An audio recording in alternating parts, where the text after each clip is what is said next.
You're listening to Policy Minded, a podcast from RAND. I'm Deanna Lee. On today's show, we'll discuss a series of reports entitled Denial Without Disaster. The study considers a dangerous scenario.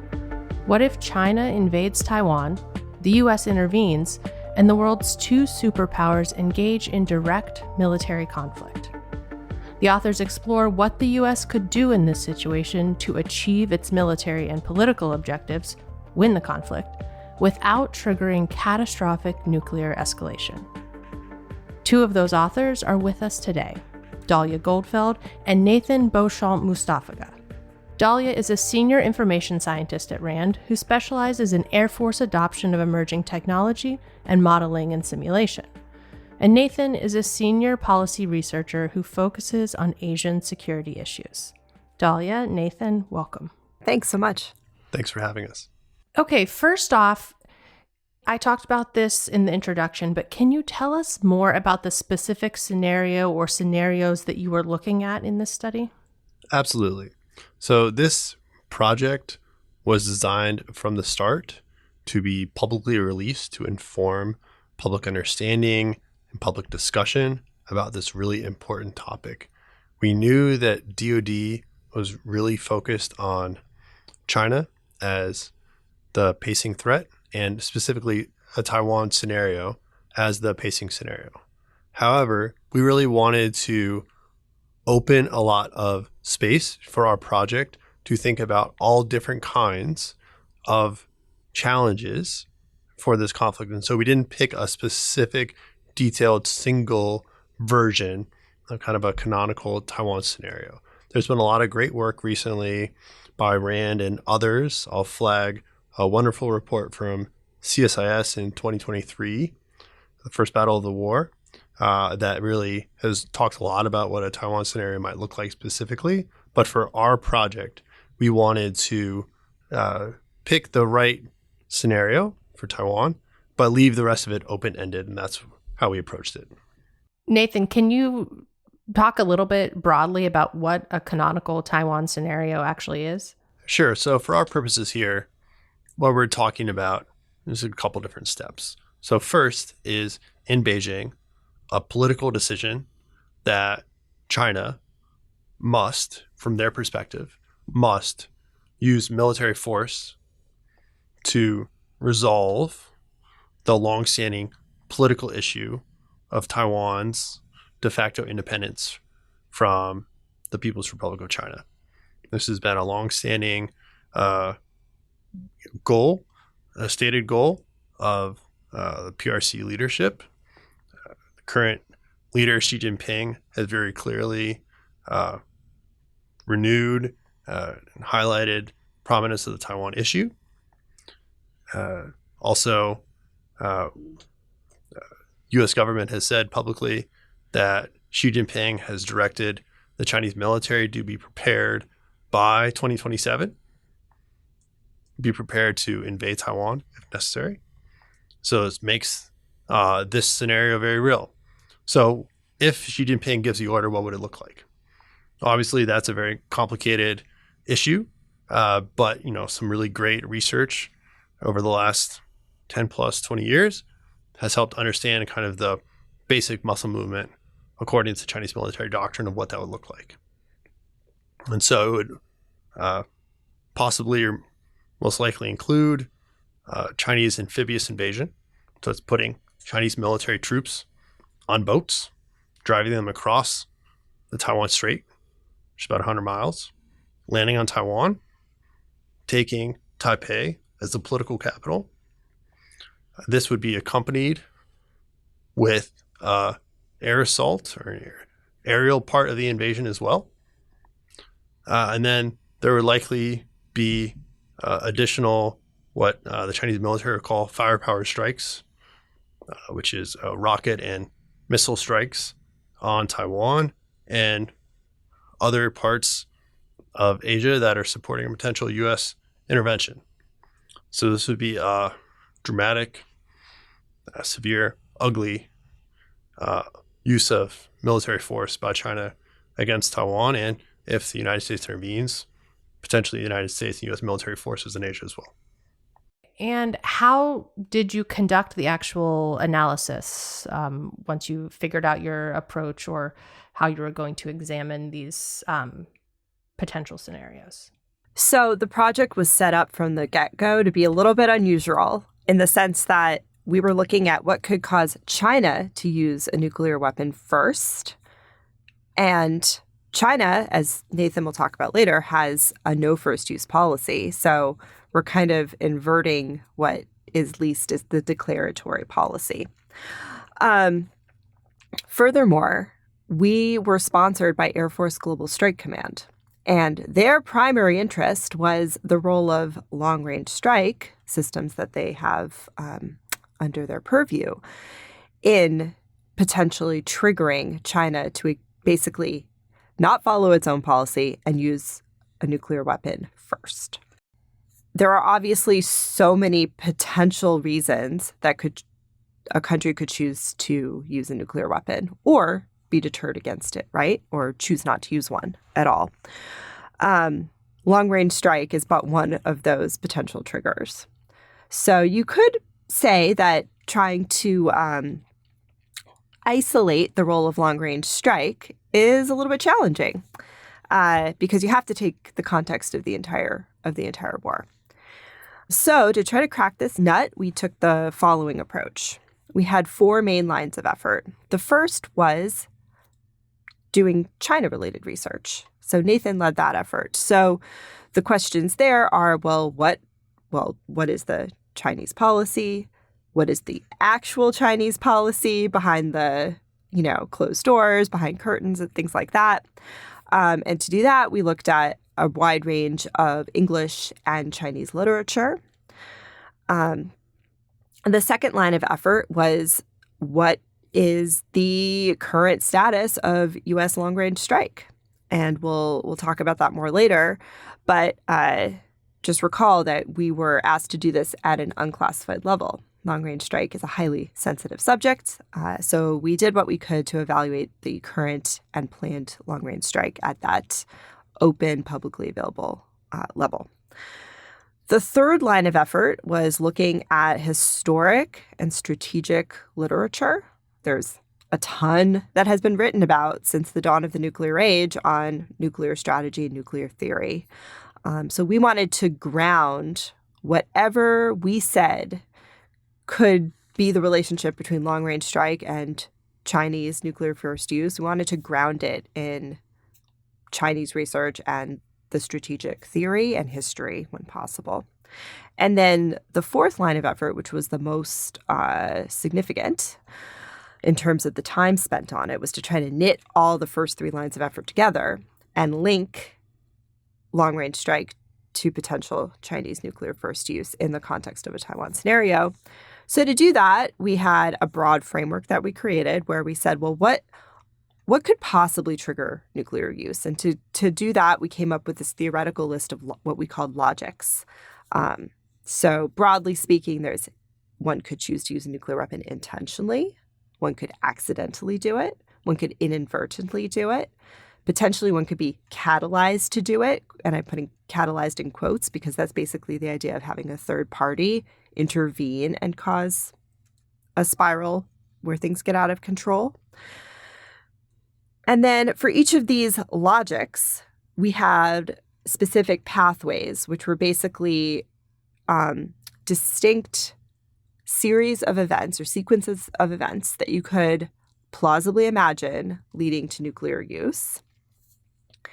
And then for each of these pathways, we said, well, what's a vignette that we can come up with where China is the one to use the nuclear weapon first?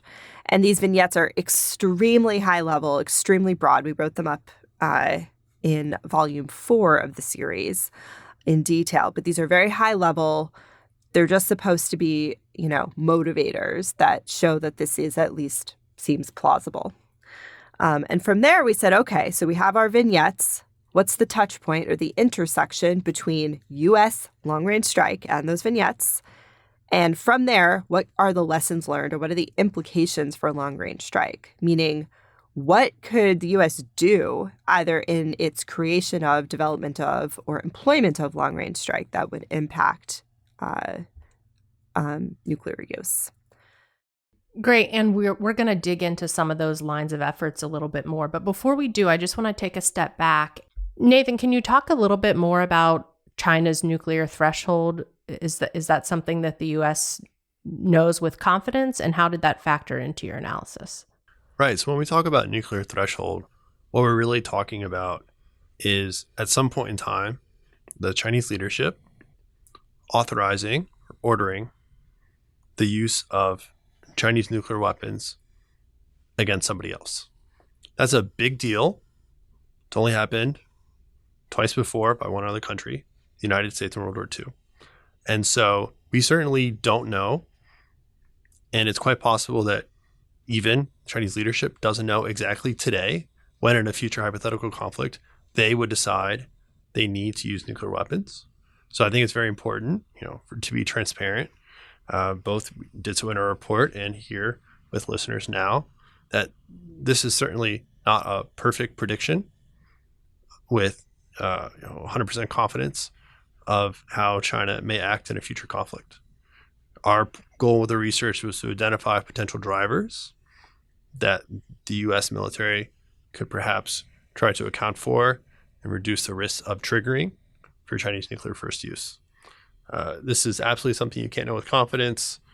And the other part of our research, part of the reason we adopted the methodology that Dahlia talked about, is because we would argue human intuition of what is more likely to cross the nuclear threshold or less likely to cross the nuclear threshold may be a poor predictor of when Beijing or other actors actually do decide to use nuclear weapons. So we wanted to take as much an inductive approach as a deductive approach in trying to understand what might drive Chinese nuclear first use.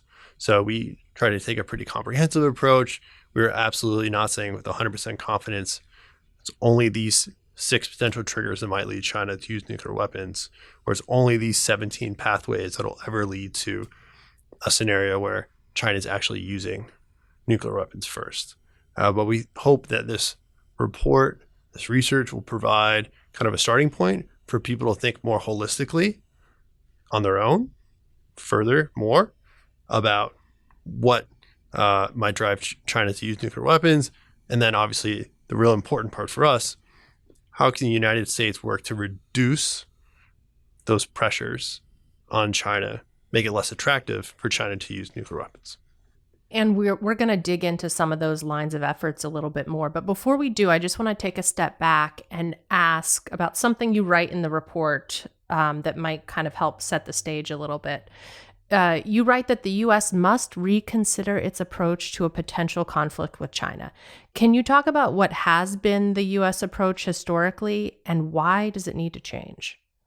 Sure. So for this project, we kind of developed a simplistic framework to understand kind of the option space for U.S. military planners and the broader policy community for how the U.S. military has been employed. You can we call this the trade-off triangle. And there's kind of 3 points, right? Operational effectiveness, force survivability, and escalation management. In the post-Cold War era, when the U.S. was fighting regional powers without nuclear weapons that could not credibly pose any type of significant threat against the U.S. homeland, the U.S. military and U.S. political leadership were able to prioritize operational effectiveness and force survivability over escalation management because, frankly, the escalation concerns were just not very grave. We're not very stark. And so really the question for U.S. military planners was, how do you balance just between operational effectiveness and force survivability? And a lot of these times in these conflicts, force survivability issues, especially for the Air Force, were also not grave. It was really just optimizing on one of these 3 pillars, operational effectiveness. However, we argue that thinking about a potential conflict with China, whether over Taiwan or any other issue, if you're going to imagine direct conflict with China, now that China has secure second strike capability, really requires a different mindset to not just optimize on one aspect for operational effectiveness, but to really start reconsidering, learning again some of these lessons from the Cold War about how do you also consider force survivability, because they have very strong military capability, and even more importantly, escalation management because of their survivable second strike nuclear capability. And Dahlia can talk about that. Yeah, I mean, I don't have much more to add, but Nathan's absolutely right. China has a large and rapidly growing, or at least planned to be rapidly growing nuclear arsenal. They also have a tremendous number of conventional, very long-range weapons that could be deployed and hit the United States. So escalation management is just going to be beyond essential if we were to actually have an armed conflict, kinetic conflict with China. And I think one important thing for anyone listening to keep in mind is that the homeland is not a sanctuary when it comes to a conflict with China. There are multiple ways that they could attack us here in the United States. So it really has to be taken extremely seriously. Absolutely. And I also want to emphasize the hypothetical nature of this conflict that we're talking about. Of course, in an ideal world, the U.S. would be able to avoid one altogether, but your research is specifically looking at, what happens once one has been set off, correct? That's right. We did not look at the role of long-range strike or the role of anything else for that matter in the lead up to a conflict or trying to deter a conflict altogether. Of course, the whole world and definitely Nathan and I hope that there is no war, but I think we have to accept that it could happen.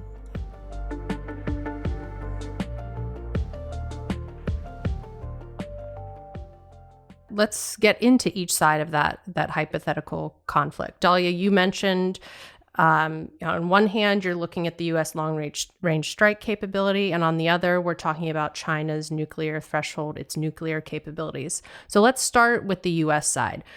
Can you tell us what exactly do you mean when you say long-range strike?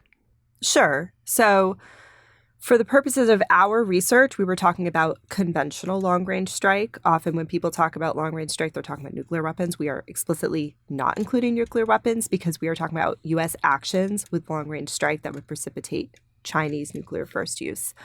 So we are talking about the joint set of U.S. munitions that can go more than 500 kilometers and are kinetic. So we're excluding cyber. Gotcha. Makes sense.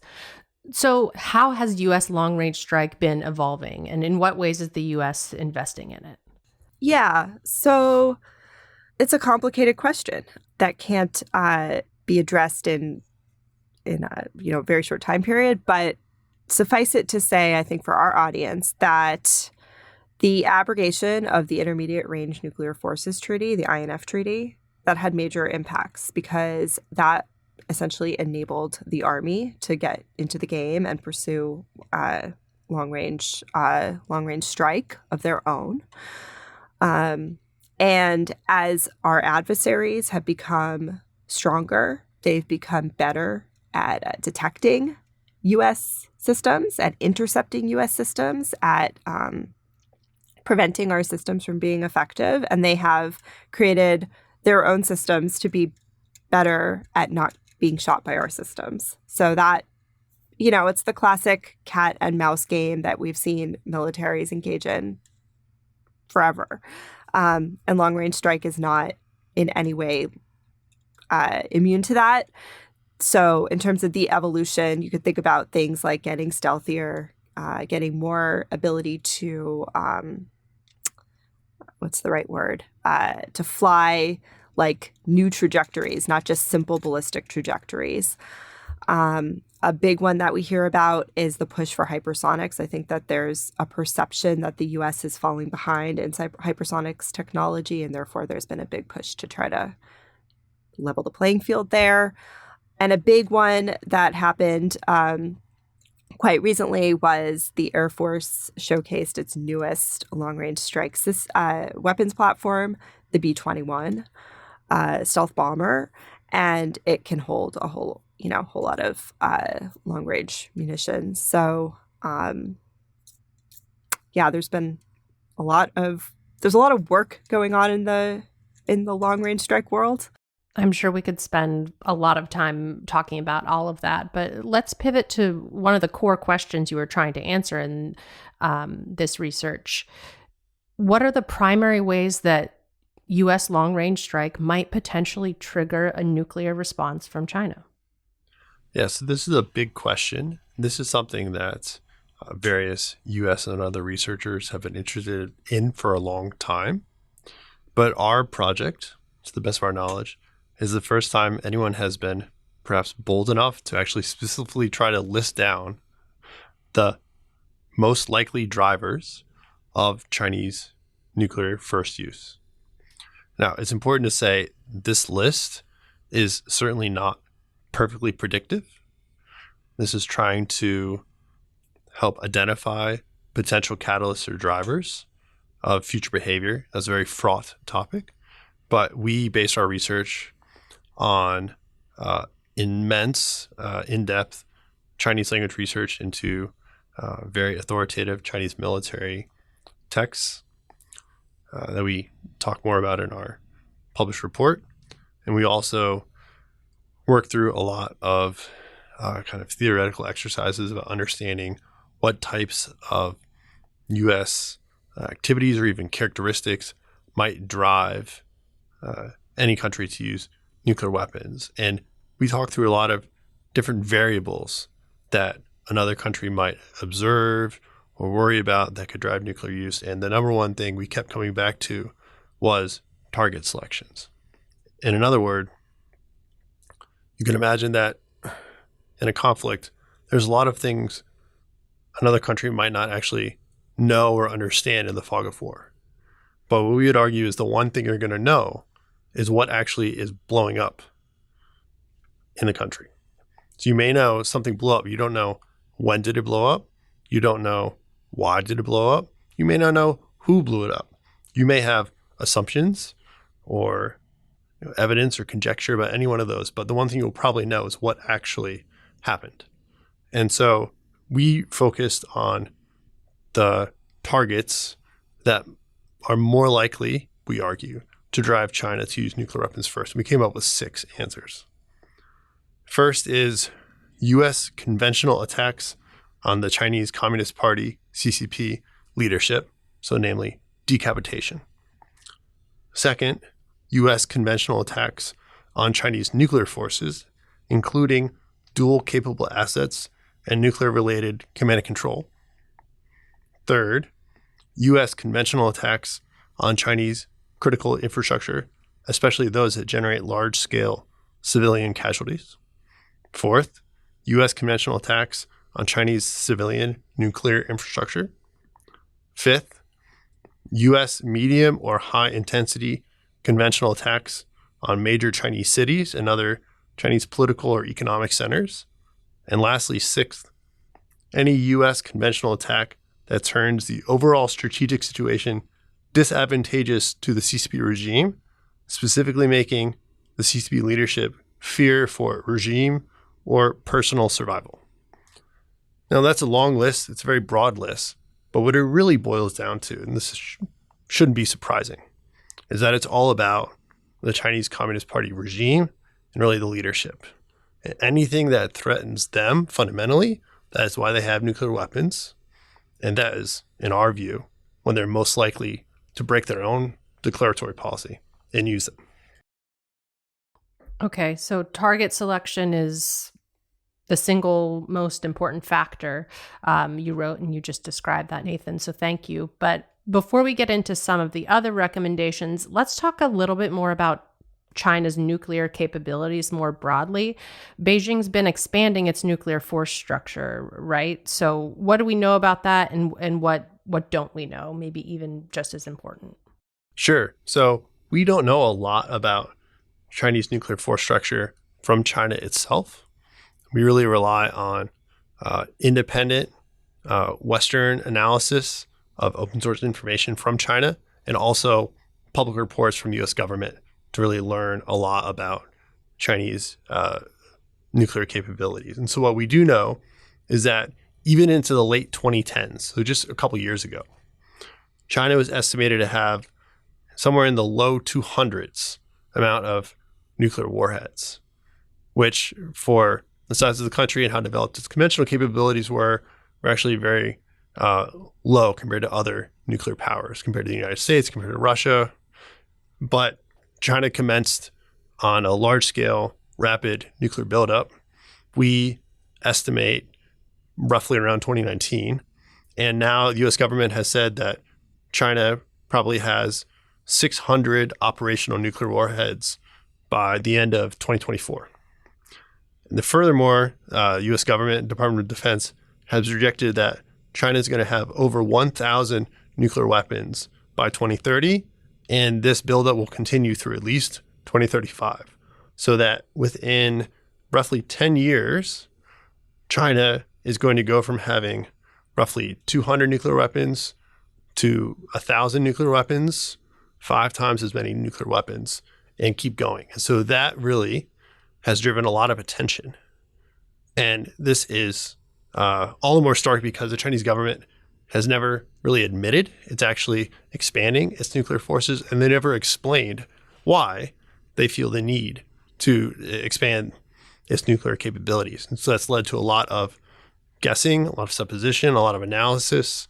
We also walk through in our report some of the leading explanations for that, but from a Chinese point of view, they have not actually explained why they're doing this. And it sounds like this rapid buildup, which is going to continue, is a large driver of what we talked about at the top of the show, right? Why the U.S. needs to focus more on escalation management. Absolutely. That's really one of the key findings from our report, which Dahlia and I foot stomp all the time, right? If the U.S. government, U.S. military and political leadership are serious about preparing for a potential conflict with China, they're seriously considering direct conflict with the Chinese military, then they have to accept the very serious risk of nuclear use. It is not something you can minimize and eliminate, right? You can do your best to minimize that risk, but you can't eliminate it. So we think that's a key point. There, we identified 17 different pathways that get you to Chinese nuclear first use. We're not trying to give you a quantitative probability about how likely any one of those are, but we simply argue that some of these could happen and all of these you want to avoid. So if you're going to think about it seriously, then you have to accept it and do what you can to avoid any of these things happening. Dahlia, please go ahead. And some of the pathways are not things that the U.S. have direct influence over. Obviously, context matters, series of events matters. It's not that the U.S. would be not implicated at all in any of them, but we have one pathway where China's winning the war and they still choose to use it because they want to shape post-war dynamics. We have another one where they're really losing and they're gambling for resurrection. So, I mean, maybe there's nothing that this is our point, right? There's nothing that can be done to drive the risk to zero. Someone ultimately is going to be winning and someone is going to be losing. And again, we're not trying to say any probabilities of any of the pathways, but we do really want to hit home that probably the single most important message is you cannot drive the risk of nuclear use to zero. This is a very real threat. And it's good to do research and try to be prepared and mitigate that risk ahead of time with good plans and sound judgment. But in the end, people are people and you can't control others' actions.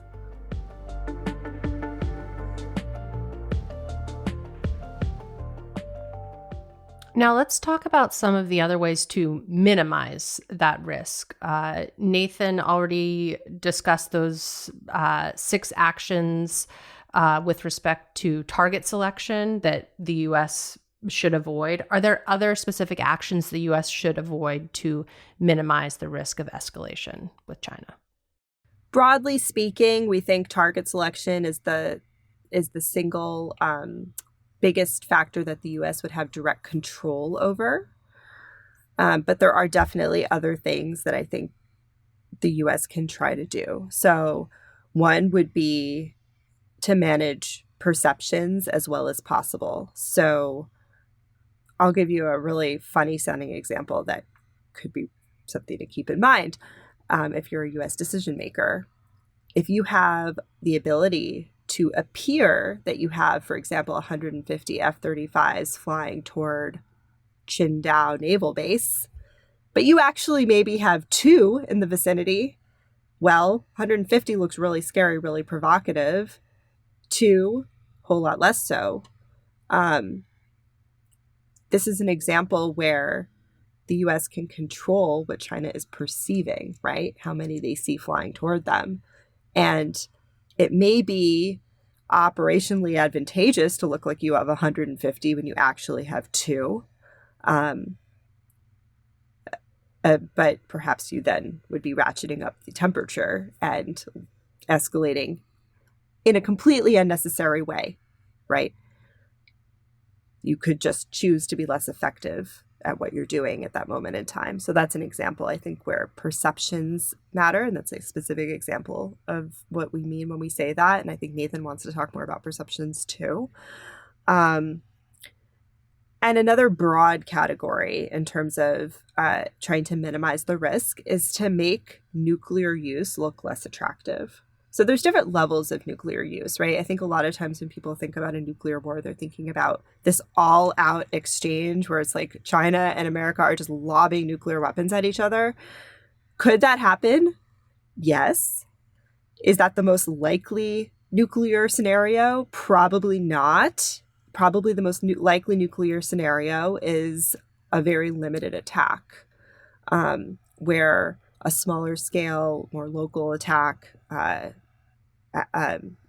occurs. And one way that you can maybe help to make that less likely is to make it look less attractive to your adversary. So if you show through lots of open training, lots of training documents on the internet, actual exercises that could be watched and making those very visible that show, hey, we are practicing and we are prepared to fight through nuclear contamination. And this is something that was practiced a ton during the Cold War and certainly has died down since then, but doesn't mean it couldn't, start again. Then maybe the limited nuclear attack doesn't look so attractive because it's like, well, it's not going to slow them down as much. It's not going to be as effective. You can try to, build into your new systems as much nuclear and radiological hardening as possible to look like a less juicy target. And that's something that Air Force Global Strike Command could have direct control over because they're the ones that equip the Air Force with the Air Force's long-range strike systems. So those are a couple of other ideas. Nathan, do you want to talk a little bit more about Dahlia's point on misperceptions and potential dangerous perspectives between both sides? Absolutely. So a lot of the time we say that deterrence is in the eye of the beholder. And, for perception, it's the same thing, right? I can't fix Chinese perceptions just by telling them they should think this way or that way or not believe this or that, right? As a China analyst, my job is to understand how the Chinese government might think about X, Y, or Z and try to help the U.S. government and U.S. decision makers account for that Chinese perception. We think as we were working through the 17 different pathways we identified in our research, we're, quite struck by the fact that a lot of these pathways involve misperception, that the U.S. is not intentionally going out and doing X, Y, or Z. It's that China mistakenly believes the U.S. is trying to do X, Y, or Z. And so for those 6 most likely triggers we talked about for Chinese nuclear use, the important thing to remember is it's not just the U.S. actually going out and striking any of those targets on the Chinese mainland. The risk is also simply that the Chinese government and the Chinese military misperceive a U.S. intent to do that, which really raises the bar for how much the U.S. government and U.S. military have to be attuned to these potential Chinese misperceptions. So I'll highlight 2 specific pathways that really center on misperceptions and those escalation risks. So the first one is that China holds what we called a divergent view of the U.S. theory of victory. This means that Chinese government has a different understanding of how the U.S. plans to win the war. So the idea here is that U.S. conventional strikes around Beijing are intended from a U.S. perspective to degrade Chinese conventional military operations, but are instead interpreted by Chinese officials as an intent to decapitate the CCP leadership because they're around Beijing, where the Chinese leadership is, leading Beijing, leading China to escalate to nuclear first use. So that's a misperception, right? In our pathway, in our vignettes, the U.S. military was not actually trying to decapitate the Chinese leadership, but Chinese officials wrongly interpreted U.S. intents and decided, oh, they're going after our leadership. Oh, we have to respond. Oh, we have to use nuclear weapons first. That's something we want to avoid. The second pathway I'll mention is divergent perceptions of U.S. forces involved. So reasoning that the United States would commit the expensive nuclear-capable B-21 bomber only if the U.S. was committed to maximalist political objectives. Chinese leaders escalate to nuclear use because they perceive a threat to their regime's survival. So in this vignette, it's not even the activity that really matters. It's the Chinese perception that the B-21 is very precious, it's very important to the U.S. military, U.S. government. And so by the fact of merely involving it in the conflict, using it in some way, flying it in some way, the Chinese leadership concludes, wrongly, that the U.S. is all in on the conflict and wants to overthrow the regime, right? And so again, it's that mismatch of perceptions, misunderstanding U.S. intent versus Chinese assumptions about what the U.S. is trying to do. And so there are no simple answers to solving these potential problems, but we think it's important to highlight the possibility and work through how could you minimize that risk. And in terms of trying to link this all to long-range strike, I think that the perceptions and misperceptions issue leads to a very important little nugget, which is that you want to try to be seen by your adversary, in this case China, as like with less escalation intent, right? And what a series of war games showed was that less escalatory basically equaled denial of the Chinese amphibious invasion of Taiwan. So literally trying to stop the invasion from landing on the Taiwanese island and having the entire fight over the water was far less escalatory in these war games than other actions. What does that require? That requires being able to successfully intercept these maritime vessels, right? Ships. And it's also advantageous to the U.S. to be able to fight themselves from a standoff distance, from far away from the Strait of Taiwan. So there's a certain irony here, I admit, to this idea and to this recommendation, but in some ways, having more long-range strike that's effective against the least escalatory instantiation of this war, if you will, might actually be stabilizing. And I know that sounds weird. It's like, oh, let's buy more dangerous long-range, scary long-range strike to stabilize the situation. But I think the idea that we're trying to give is that more options is actually better. You want to be able to fight from further away. You want to be able to have the option to do what appears to be the least escalatory action at any given moment in time. And we do think there is a role for long-range strike there. Because long-range strike weapons can be, detonated at a distance by definition.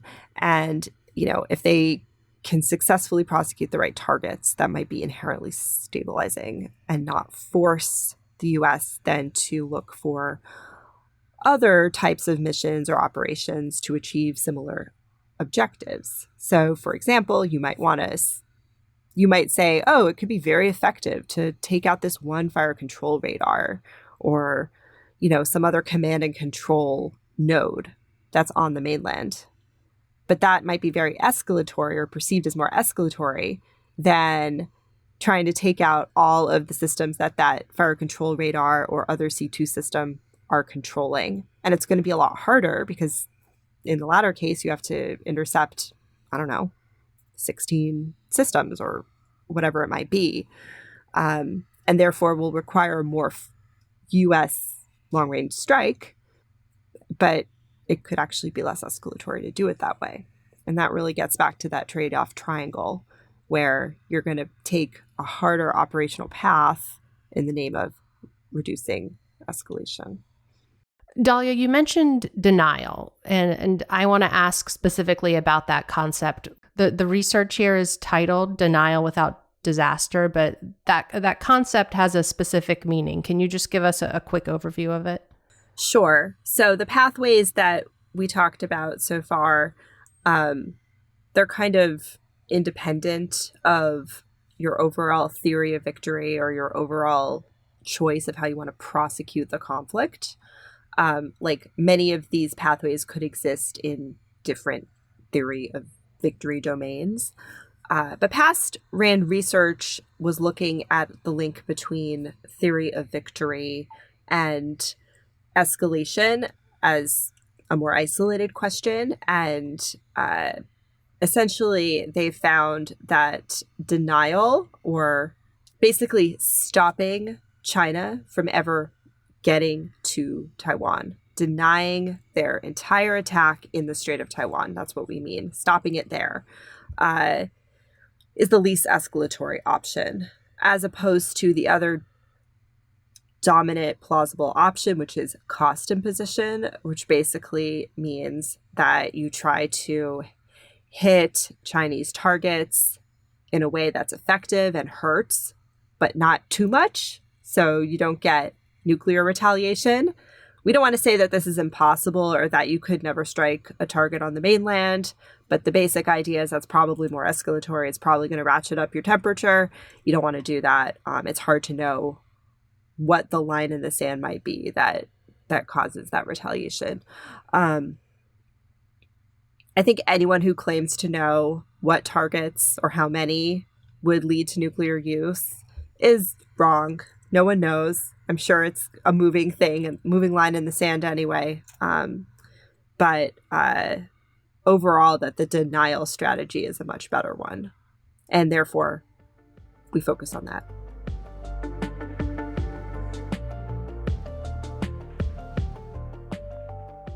In thinking a little bit more about this idea of misperceptions and the potential danger of that, obviously China is going to be assessing U.S. perceptions as well. And that could potentially affect how the conflict spirals or not.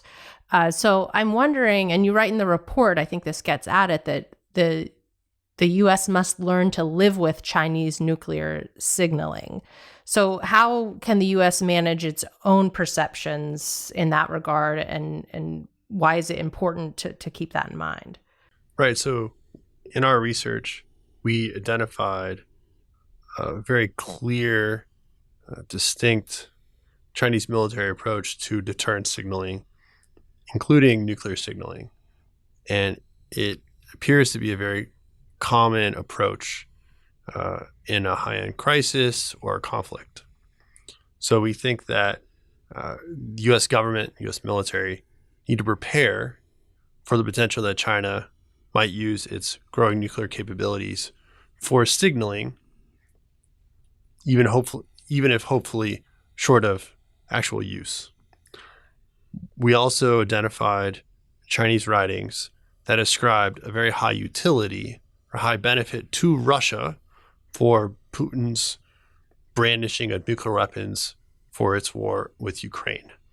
So we think that there is pre-existing Chinese military doctrine on nuclear signaling, and these views were probably very much reinforced by lessons that Beijing drew of the benefits of nuclear signaling for Russia in the war with Ukraine. This doesn't mean that the U.S. government has to like Chinese nuclear signaling. Doesn't mean they have to welcome it, but we think it is probably unavoidable. It's probably very difficult to convince the Chinese leadership to do no signaling whatsoever.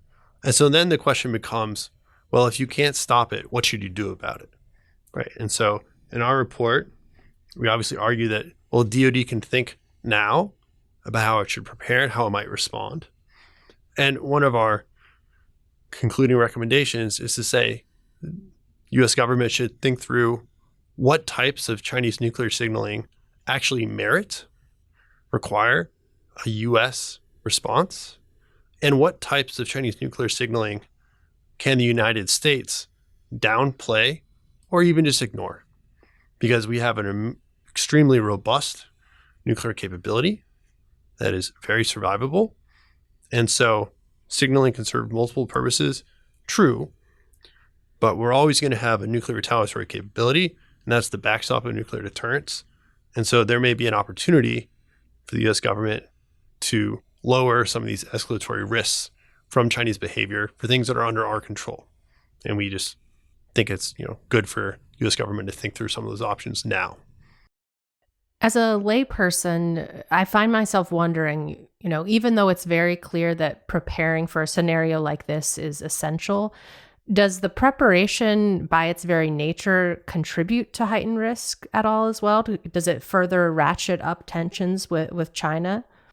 So I think this is also something both we as researchers and folks in U.S. government are very conscious of, right? Ultimately, clearly, the U.S. government, the U.S. military's job to prepare for all potentialities, prepare for these potential conflicts. But really, as you said, the job is to not make things worse. And so Dahlia talked through all these different ways during a conflict you could try to avoid triggering Chinese perception or misperception of U.S. activities. I would also add that even in peacetime before a conflict starts, so today, we talk through in the report several different ways that you could adjust or account for different parts of U.S. training to reduce the risk of driving Chinese misperception even before a conflict starts.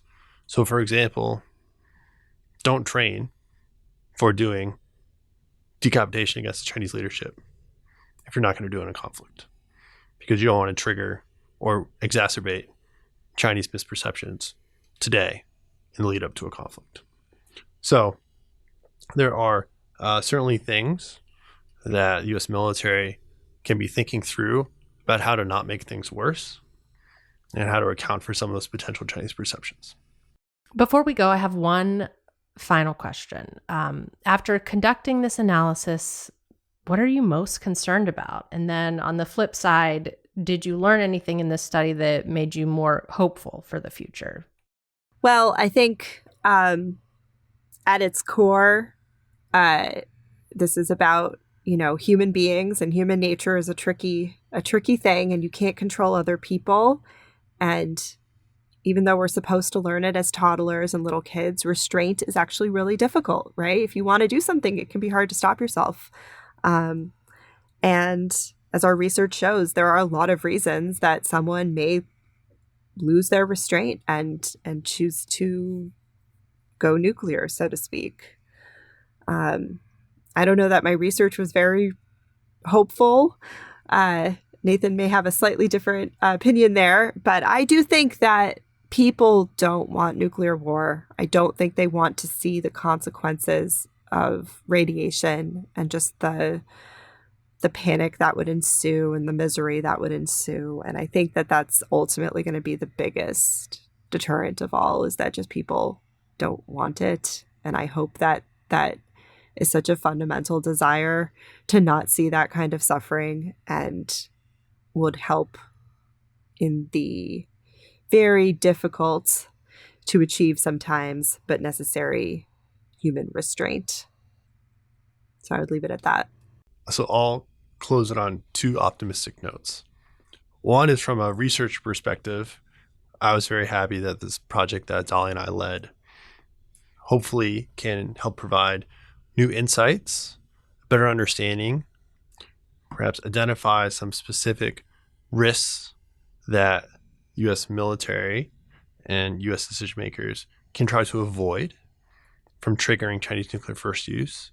And thus, hopefully, if this hypothetical conflict ever does come to pass, reduce by even just a little bit the risks of this rising to catastrophic escalation, nuclear strikes on homelands. It's absolutely something we want to avoid. And so hopefully this research will do a little bit in reducing that risk. And then second, looking at the big picture, political leadership from both United States and China, then President Biden and Chinese General Secretary Xi Jinping promised twice in the last several years that nuclear war should not be fought and can't be won. I think it's very positive that amidst all of the tensions and acrimony in the U.S.-China relationship, that the political leadership, when they do get together, can at least agree on a couple things. And one of those things being, we don't want nuclear war, and we both agree that it's not winnable. I think that should be optimistic that from the top leadership perspective, there is agreement. This is not something we want to see, that both sides should work to reduce the risks of a nuclear conflict. Thank you. It's not always easy to end on an optimistic note, but we like to try, so really appreciate both of you making those very good points. I think that's all the time we have for today. Dahlia and Nathan, thank you so much for being here and discussing your research with us. We really appreciate it. Thanks. Thanks for having us. Thanks for listening. To learn more about the research we discussed in today's episode, go to rand.org/policyminded. This episode was produced by me, Deanna Lee. It was recorded by me, Evan Banks, and Harper Rupert. Evan Banks edited today's episode, and Rand's Director of Digital Outreach is Pete Wilmoth. We'll see you next time. RAND is a nonprofit institution that helps improve policy and decision-making through research and analysis.